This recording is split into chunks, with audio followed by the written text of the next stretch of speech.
Welcome to video 4, which contains sections 3 and 4 of this little course on learning how to learn. So far we've looked at memory, we've looked at different types of thinking.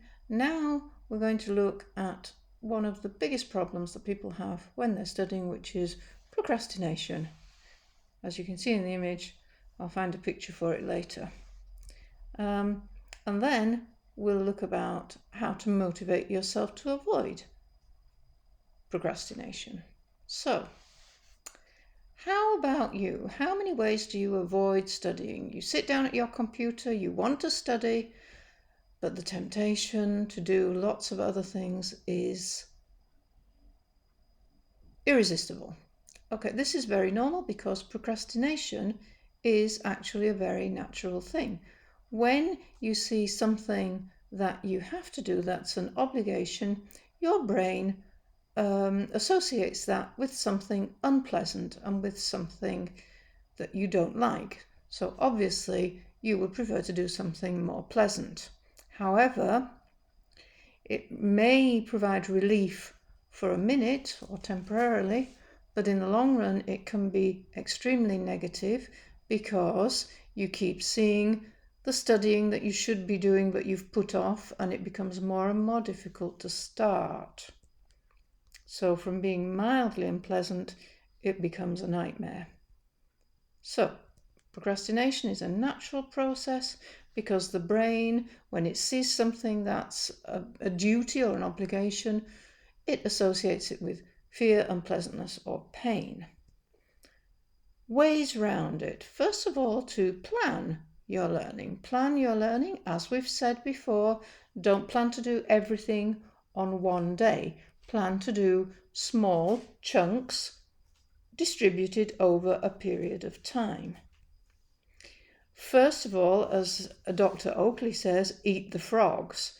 So in a daily study session, plan to do the unpleasant things or the difficult things first, and keep this a small, manageable section, followed by a reward.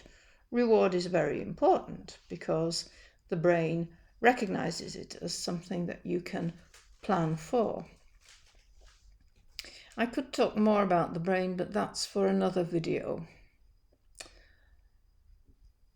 Okay.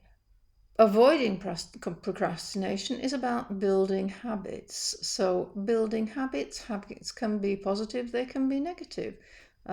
What they are a series of behavior patterns, and they consist of a cue or a stimulus. So you sit at your computer, you see something that you know you have to do, and you get a negative cue, so you react to that cue in a certain way. Or you go into the kitchen, you see the fridge, you open the door.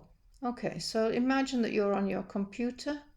Your routine may be, I'll just look at Facebook for 5 minutes, and then that leads to something else. The best way to break the procrastination is to apply something at this stage, create a new routine.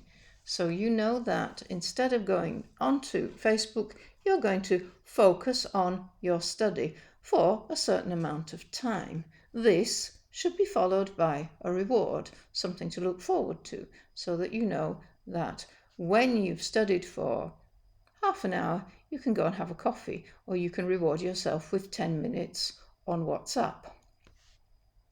This is confirmed by a belief in what you're doing. When you believe in your habit as a good thing, then it will become consolidated.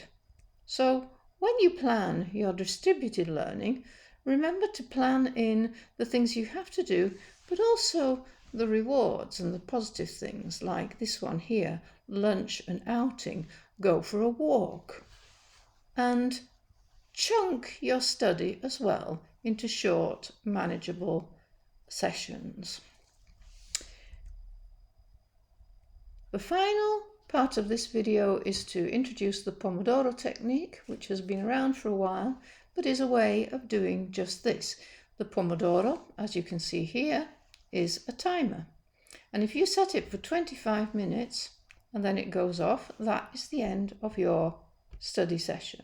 So you sit down to study, you put on your timer for 25 minutes, and then when it goes off, then you have your reward, which might be a coffee, might be going for a walk, could be whatever you want to. So 25 minutes plus a short break.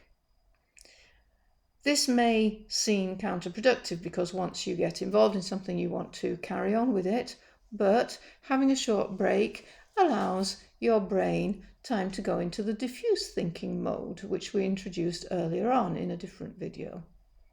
And it means that when you then come back to study, your brain is much fresher. Don't forget to plan in the rewards. They're just as important as the study sessions. The best time possibly to plan for your next day's learning is the night before you go to bed, so that during the night as you sleep, the toxins can be cleaned out and you will wake up and know what's involved in your day. Okay, I hope you've enjoyed these little videos on learning. Here are the references. But if you need them, you can contact me and I'll give you them. Some of them are very light reading, but they all have serious points to make. There's a lot more, but these I think are a useful selection for you this term. So, thank you for listening. I hope that you've only been spending about 25 minutes doing this, because now it's time to go and reward yourself. Goodbye, and I'll see you in class.